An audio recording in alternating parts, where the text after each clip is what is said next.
yüzüme vurdu.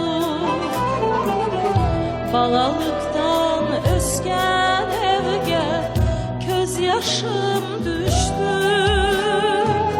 Ben bu yerde yaşamadım, yaşlıma doyamadım. Vatanıma hasret kaldım ey güzel Kırım.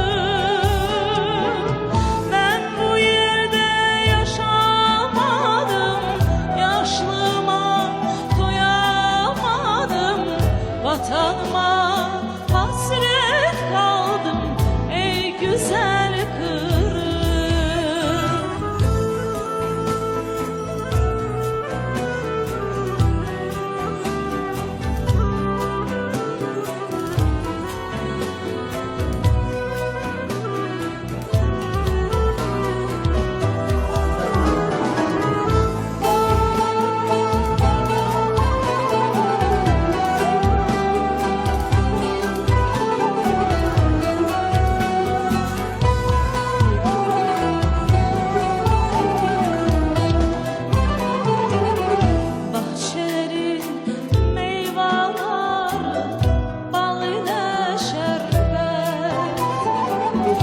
Sularını içe içe doyamadım ben.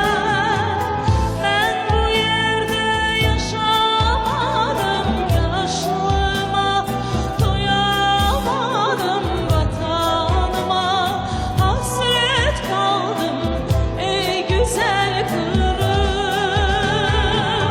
Ben bu yerde yaşamadım, yaşlıma doyamadım.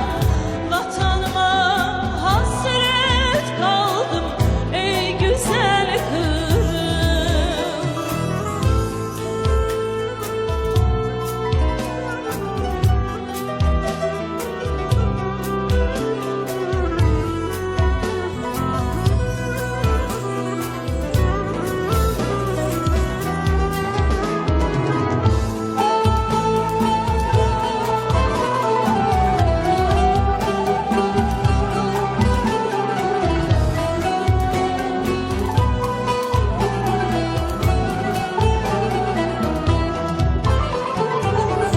Balaça vatanımda gözyaşım döker.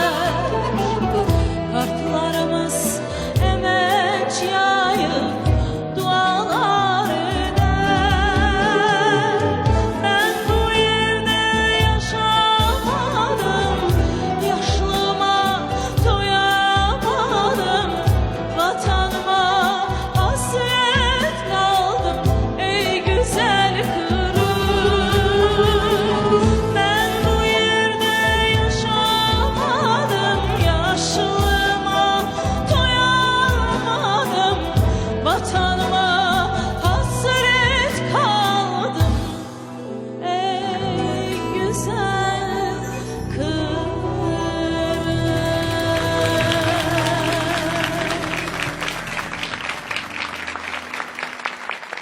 Çok teşekkür ederim. Allah Teala hiç